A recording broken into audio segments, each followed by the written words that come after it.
With the new PNP chief himself, we have him on the show, Police General Nicolas Torre III. Welcome back to our program. Thank you, ma'am. Good morning again, Miss Gretchen. Ako yung starstruck pa rin sa'yo.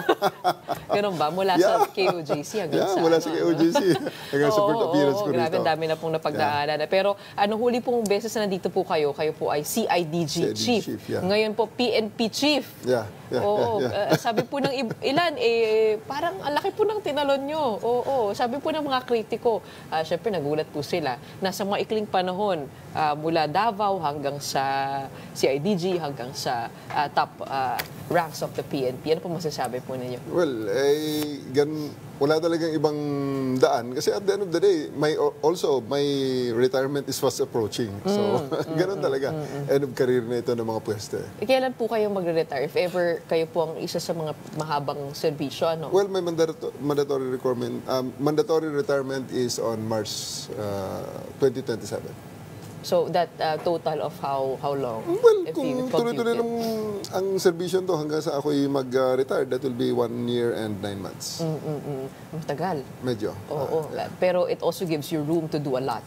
Yeah, I hope so. With the PNP. Okay. Kayo rin po ang kauna-unahang PNPA graduate na magiging PNP chief. Yeah. How does that change things? I mean, what would you do different under your leadership? Foremost, medyo malaki ang pressure. Kasi siyempre, ang mga co-alumni ko ng PNPA ay lahat ay umaasa, all eyes on you, all eyes on me. And of course, yung iba pang mga sector, critics and supporters alike, are all having so much high expectations. So, sa side ko naman, I do believe na ang aking experience bilang frontline policeman since my junior years, na palaging na-assign sa frontlines, will give you an edge in crafting the more responsive policies para magamit ng organization not only sa pagsiservisyo, kundi para na rin sa kapakanan ng mga tao sa baba at mga tao within the organization. Galing nga po kayo sa ground, ano? I mean, all the way to the top. What would you carry with you? Na mga mahalagang lesson, ano? Mula nung, I mean, sa pag-obserba po ninyo sa lagay ng PNP. Kung mapansin mo, ang mga internal affairs na mga policies na pinalabas ko na ngayon, una ay inward-looking. Aside from, of course, the 3-minute response na ipinangako natin sa ating mga kababayan in compliance to the directive of the President for swift and visible police response. Para magawa yun, I have to look at the I should be inward-looking in the operations of the PNP. So, ibig sabihin, yung mga magki-carry out ng mga tao doon, kung yung mga taong nasa frontline na mag-actual na mag-implement itong mga programs na to, naintindihan ko ang mga challenges na kinakaharap nila. For one, the long duty hours na sobra-sobra ang oras sa pagtatrabaho na wala namang binibigay ng mga alternative na mga paraan para sila ay magkaroon din ng oras para sa pamilya, para sa personal, para sa kanilang mga anak. So ngayon, yung 8-hour duty, yung 3 shifts, tapos ngayon, tinitingnan ngayon natin yung dati po laging overtime. Yeah, always overtime. Kasi kung titingnan natin, ang oras dati is 12 hours per day, ang trabaho, 12-12. One time lang nagbe-break in a week. So that is 6 times 12. So, that's 72 hours. That's overtime by so much number. 3 days actually na overtime yan kung ikumpara sa mga tao nagtatrabaho ng 8 to 5, Monday to Friday. So, sa ngayon, ginagawa natin, yung 2 days duty, 1 day off at 8 hours per duty, that will give them 36 hours per week. Pero, makukompensate naman yan sa requirement ko that they come on duty 30 minutes before and they leave duty 30 minutes after for the reportorial requirements. And, pag sila ay yung nakakomply doon sa sinasabi natin mag-intervene sa mga insidente, makahuli sila, maka-aresto sila ng tao, dadalhin nila yan sa piskalya or sa istasyon muna. Ibubuking, may medical at idokumento. Prepare sila ng affidavit of arrest, pupunta sila sa piskalya, magtataas sila ng kamay doon. Pagkatapos, pag halimbawa for filing, ang tao ay madidetain sa istasyon. So, after how many days, darating ang commitment order, dadalhin nila kung saan i-commit yung tao. Could be in the BGMP or in the local city jail. So, mas maraming mga trabaho pa na administratibo na on top of the operational na trabaho nila. Because kaakibat nitong pagpapatrolya mo, Pag ikaw all ay the way talagang nagtatrabaho ng tama, makakahuli ka talaga ng mga taong dapat hulihin. So pag nahuli ang mga yan, ang papeles na kasunod at ang subsequent na mga testimonya sa korte, dagdag trabaho, overtime pa rin ng pulis. Tama po ba na magbibigay po kayo ng confidential fund? I mean, parang bilang reward din dun sa mga pulis na ginagawa po lahat yan, yung buong proseso? Actually, hindi reward yan eh. Based on the regular disbursement ng pera ng PNP, meron talaga mga allowances yan. Meron talagang pera pag yan. nakahuli? Hindi sa reward nila, kundi pag nakahuli ka, automatic dadalhin mo ang tao sa piskalya.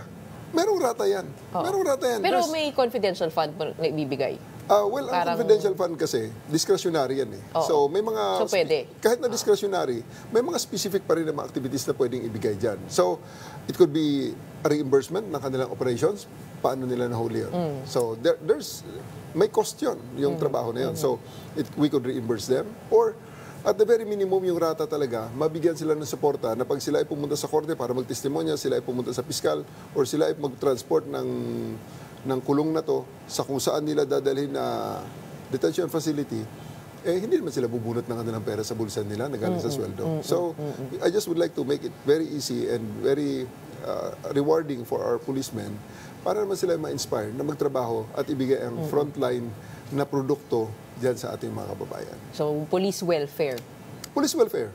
In exchange of course for the 100% performance that I'm demanding from them. Pero syempre ito nga po yung pinagmumulan nung agam-agam nung ilan na maaaring parang ma-incentivize no yung pag-aaresto, mamaya arbitrary arrest na lamang ang gawin para makakuha ng performance metrics bilang if that will be the performance metrics under your term, baka kung sino-sino na lang o kahit kumbaga paasta pa lang huhulihin na sila. How do you prevent abuse of that? At the outset naman, lahat naman ng trabaho natin na-incentivize. Lahat naman ng trabaho, ba't gusto mong pumunta sa mga delikadong trabaho? Kasi gusto mong magka-medal of valor, gusto mong magkaroon ng spot promotion, mga ganon. So, dito naman sa case na to, yung sinasabi nilang baka maabuso ang pag-i-encourage ko ng mga pulis na mang-aresto ng mga nakikita nilang wrong doers dyan sa kanilang mga areas, dapat maintindihan ng ating mga kababayan. Unang-una, ang mga taong yan, huhulihin mo at ihaharap mo sa piskalya. Okay? Para magawa mo yan, pipirma ka ng papel, affidavit of arrest. Yung affidavit of arrest na yan, on record yan.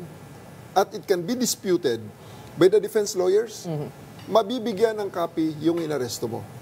Yung inaresto mo ngayon, yung copy na yun, ibibigay niya sa mga abogado na magtsatsani nung lahat ng sinabi mo ron. Kung magkamali ka ng sinabi ron o hindi totoong sinabi mo ron, at makounteract nila ng CCTV, makounteract nila ng witness, makounteract ng cellphone video. Nakasalalay sa dulo ng ballpen na ginagamit mo sa pagpirma ng affidavit na yan ang buong buhay mo. Pwede ka matanggal, pwede ka pang makulong. Kumbaga may accountability papers. Yes, grabe ang accountability dyan. Lalo yung sinasabi nilang, baka naman mamaya magplanting ng droga ang pulis. Uy, sa ating mga kababayan, sa mga kapulisan, i-remind ko lang, incriminatory machinations, planting of evidence, especially drugs, kung merong death penalty yan. Dahil walang death penalty, life in prison po yan. So, nasa pulis ngayon yan. Kung itataya niya ang kanyang susubok siya na para makakuha ako ng puntos sa affidavit of arrest, gagawa ako ng ganitong kalokohan. All or nothing yan. And it's not even worth it kasi the risk is so great na I don't think anybody will do it, in his right mind will do it. And, mali. Ba't mo gagawin? Mali na nga eh. Ikaw ang sabi ko sa mga pulis natin, ang trabaho natin ay alisin ang kriminal sa kalsada. Ngayon, bakit ka naman gagawa ng isang bagay na ikakakulong na hindi naman kriminal? So, you're failing in 2 counts. You are removing somebody who is not a criminal in the first place. And second, you are jeopardizing the whole operations by diminishing the credibility of the whole operations of the whole organization of the Philippine National Police. How will this collaboration be with the Commission on Human Rights? Yeah, ito ngayon. Human Rights, pumunta talaga ako sa kanila on last Monday at nag-pay ng courtesy call because sila ang pinakauna na nag-voice ng ganong alarm, ng ganong concern, which is consistent with their mandate na to make sure that the government operations, especially the law enforcement, which is the first contact of the populace to the criminal justice system, to keep us in check. Kaya nga sabi ko, sila ang boss namin. Sila ang kasi may oversight function talaga sila sa law enforcement. And we do respect that. And we welcome that oversight function. Kasi ako bilang Chief PNP, hindi ko basta-basta magagawa yon on my own, together with my internal disciplinary machinery.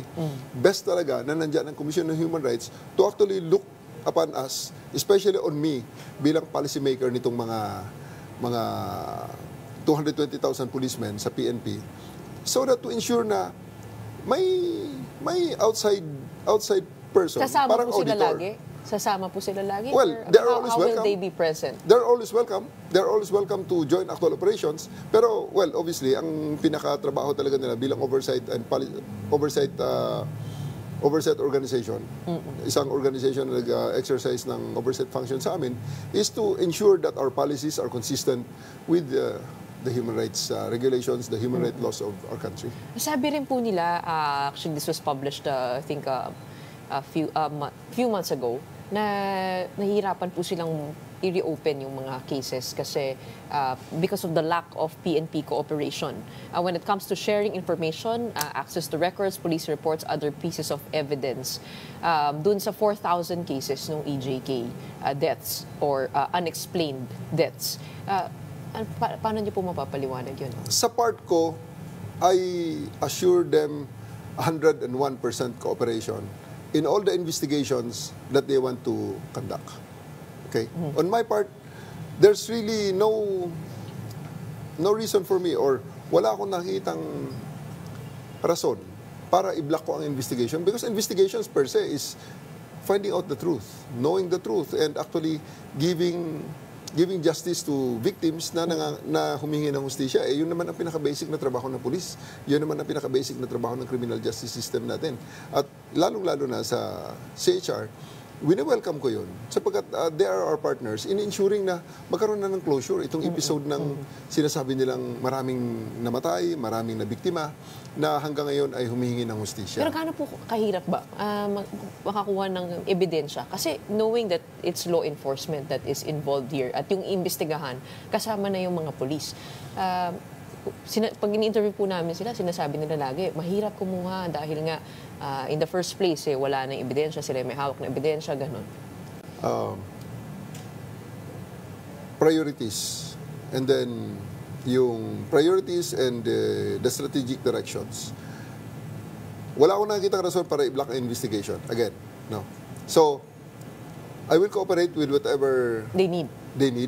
Now, on the part naman ng internal affairs sa PNP, there's a possibility also that lagi ang sinasabi dyan is Article 11, justifying circumstances. Bakit namatayan? Kasi nakipaglaban sa pulis eh. Pero, baka at the end of the day, may isang mag-atribido na maglakas ng loob na, kasi ginawa namin yan dahil may utos eh.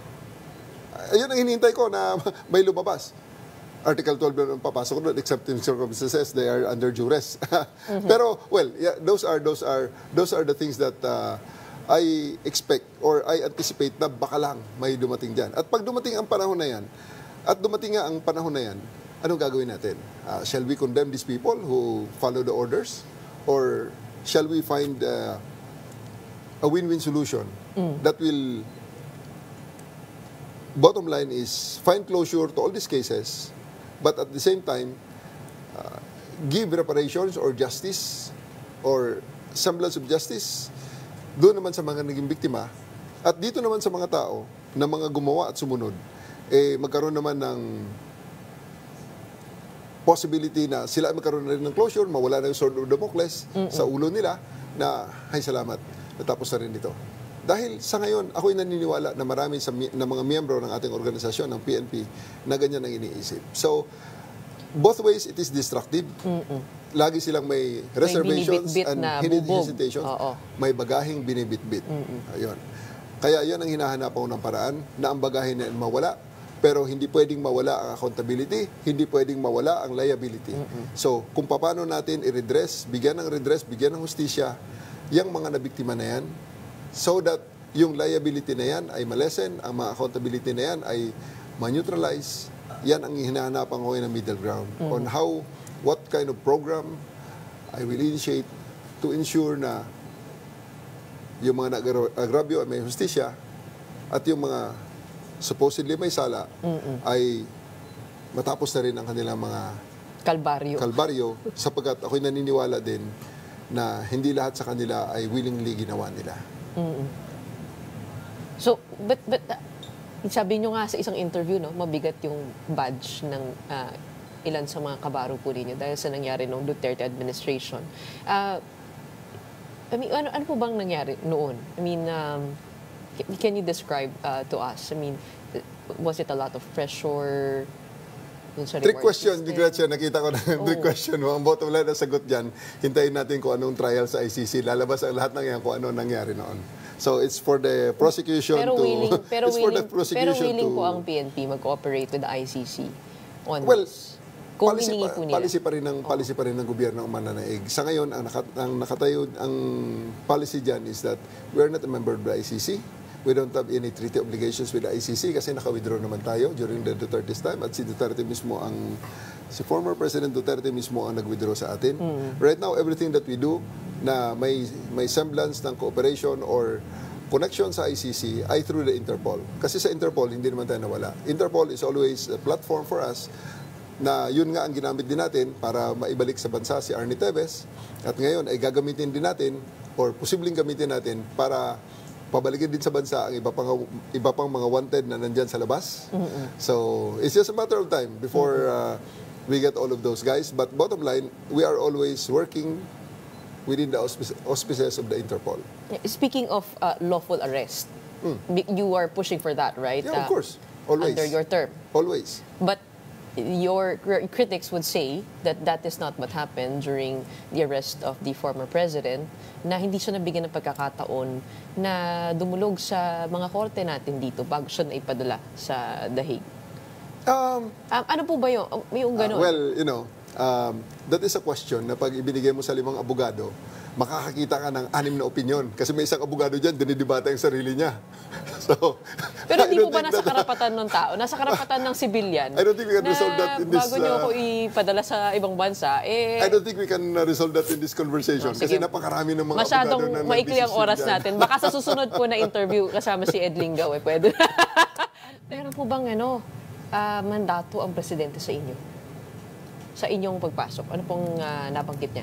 Well, the only time that I talked to him is when he told me that I'll be the chief PNP and that lasted around mga 2 minutes, 5 seconds. And of course, yung pag-uusap naman namin nung ako ay naging nasa turnover, yung konting time na nag-usap kami wala pang 10 segundo but the most na ibinigay niyang guidelines, yung mga nakuha kong mga guidance sa kanya is during his speech during that turnover ceremony. So doon ko kinuha ang lahat ng mga cues na ginamit kong basya ng mga programs natin yan. Meron po mga nagsasabi na ito po ay ang inyong pagiging PNP chief ay reward doon po sa mga high-profile arrests katulad kay Pastor Kibuloy, kay former President Duterte. What would you say to that? Well, at the end of the day, lahat naman ng posisyon, reward. Di ba? Lahat ng mga naunang chief PNP sa akin, reward yan. Reward for their job, reward for their hard work, the whole of their careers. So, nakita ng presidente na sila ay sila ang tamang tao para sa pagiging PNP chief, so sila ang in-appoint. In the same manner na sa akin, nakita siguro ng presidente na ako ang tamang tao sa posisyon na to, he appointed me. So, bakit? Sino bang, alam nga namang kaaway ng presidente ang kanyang ilalagay na PNP chief or kritiko niya ang ilalagay na PNP chief. So, di ba? So, it's great. Mukhang masaya po sa inyo, no, itong administrasyon, katulad na lamang ng DILG. Si John Vic Remulla, sinabi nga po niya, gusto ko lang po kayo makuha reaction po ninyo. Sabi niya, he's a bulldog, a pit bull. Everybody should be afraid. When you tell General Torre to attack, he attacks. Hindi ko maintindihan kung ako pinupuri ni Sir John Vic sa ARG or inaasar niya ako dyan. But ako naman ay ano ba ang sinasabi ng Code of Professionalism? Di ba? Ang Code of Professionalism, minimemorya yan sa kadete. Men who take up the profession of arms on their own free will, submit themselves to a law of perpetual constraints. Di ba? Yun ang nakalagay doon eh. Tapos ang sinasabi doon, they give up their right. Ito na ngayon, a lot of rights that we give up because of this job. You give up your right to dress as you like. Hindi ako pwede magpahaba ng buhok. Otherwise, may problema na ako. Di ba? Gugupitan ako ng mga seniors ko. To say as they like. Hindi ka basta-basta. Maraming ganun din eh. Ganun din. Especially sa inyo sa media. Bakit? Can you speak as you like? Na hindi dadaan sa... Otherwise, you have to resign your position and when you're in the outside, you can dump to your heart's content. But as long as you are in this organization, ito ang guidelines, ito ang stringent kan, pagtaas ng kamay mo, na you took the oath, in the same manner with you, na you signed the contract, dun ka iikot sa trabahong yon, sa sinumpaang yon. Although, siyempre, may mga privileges ngayon na na-acquire mo together with that contract, together with that liabilities, may mga privileges ka. So, to get these privileges, you have to give up certain rights. Okay? It takes but one order to uproot us, uniformed personnel, nakalagay yan. It takes but one order to uproot us from one place and bring us to another place. So, basically, ganun tayo. Kung ano ang mission, yun ang ating gagawin. Isa po napansin po namin dito sa newsroom, kayo po wala pong tiyan. Magpasensyaan nyo na, no? Kasi yan na sa ibang PNP chief, pinag-iinitan nila mga pulis na may tiyan. Meron po ba kayo along that route na polisiya? Seryosong usapan? Because nga, maraming beses naging issue po yan sa mga pulis. Sabihin ko sa aking sa finance at saka sa controller, i-review ang subsistence allowance. Huwag natin anong pakainin natin mga pulis, jejetahin natin sila, courtesy of Gretchen Ho.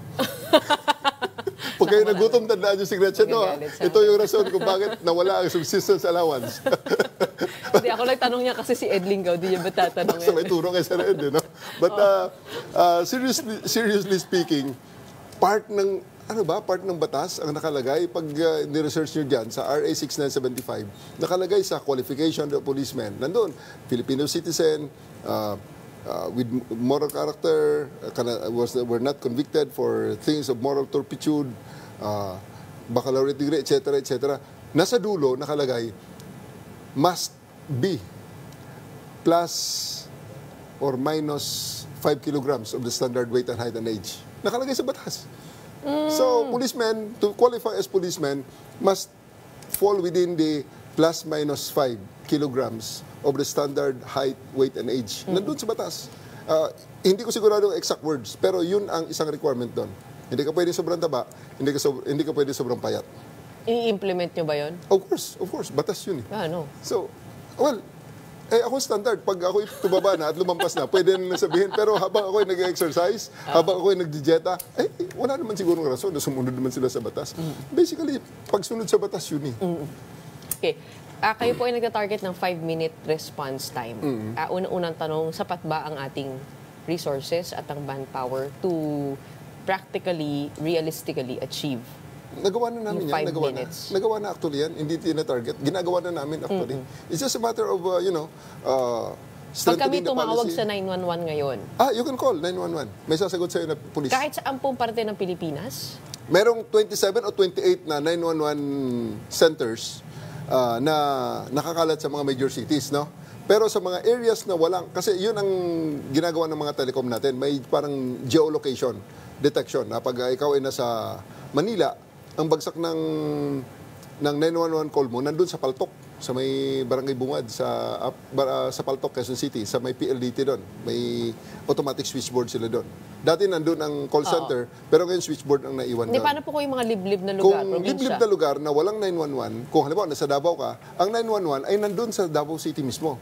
Kung sa Pangasinan ka, meron parang sa Lingayen or sa, hindi ko na nasundan kasi under sa isang grupo ng DILG program yan eh. Pero kaya po ng 5 minutes? We can try. Call anybody in Quezon City. Hindi, anong realistic po? Hindi, kung hindi po dito sa syudad, kung sa probinsya po. Of course, ganito.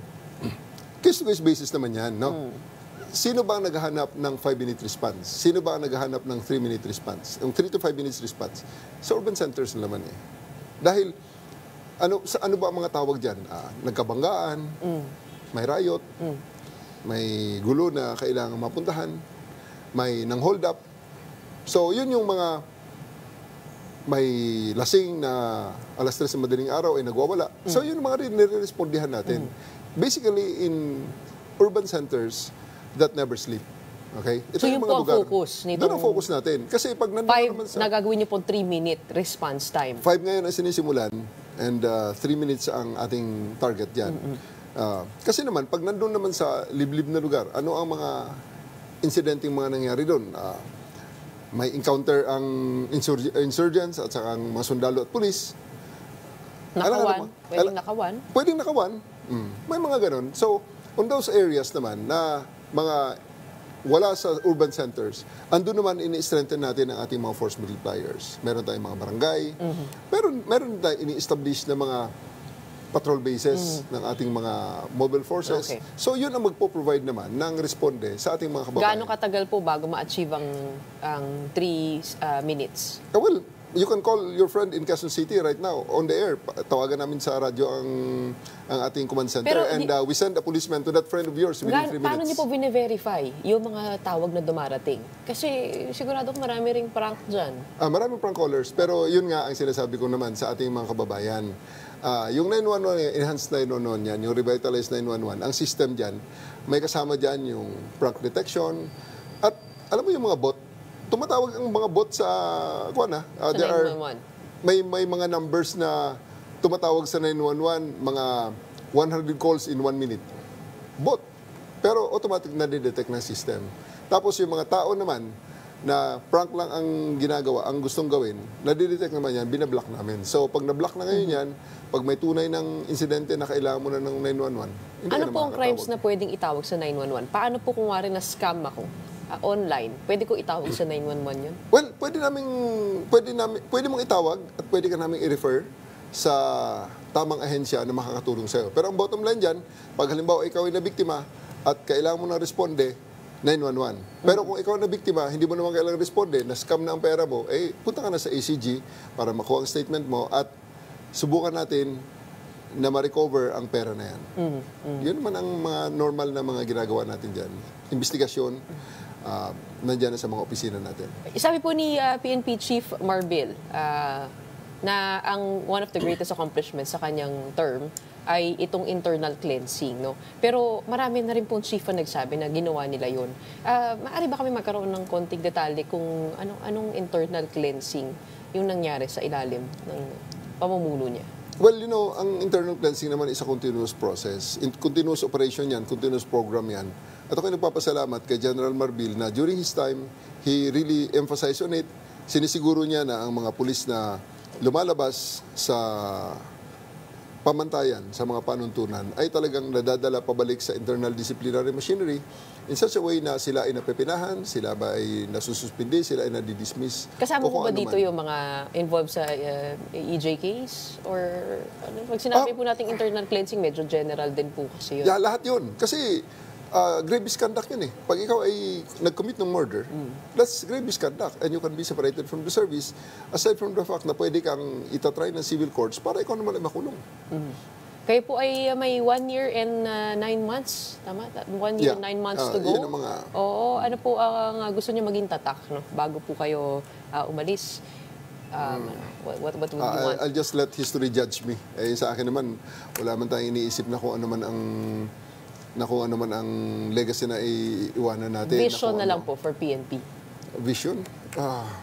PNP vision. Yun, hindi na ako mag-deviate sa PNP vision talaga na we are committed to the vision, di ba, of establishing this police service na talagang will be delivering the correct services to our mga kababayan natin. And guided by the mission naman now, the PNP shall enforce the law, prevent and control them, etc., etc.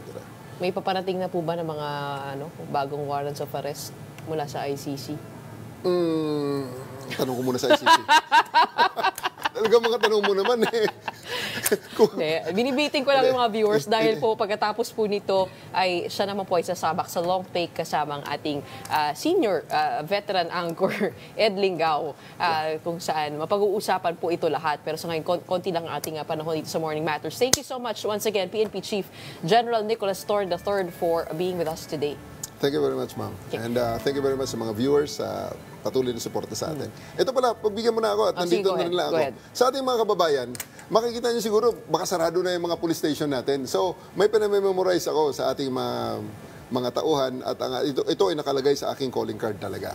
Ito yung sinasabi ko sa serbisyo natin, bottom line, para sa serbisyo na paghingi nyo ng mga responde.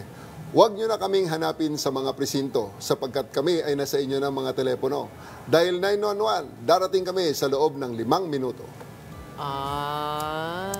Pwede, no? Rhyming. Yeah, para madaling memorize. Yun ang policy natin. Antayin natin yan. Pagkatapos yung mga tiyan naman. But ang bottom line dyan, the next time that I'm here, call a friend in Quezon City, and at the end of the day, pag okay na sa kanya, napuntahan siya ng police, tell me the name, tell me the address, and in 3 minutes, may darating na police, papakita natin ang kanyang actual na images, video, dito sa program. Kasi ang taong darating sa kanya ay mayroong body camera. Okay po yan. Good enough? Good enough. Yeah, sige. Pero we'll Fair see enough. if it is achieved. Yeah. Right now, it can be achieved. Okay. Yeah.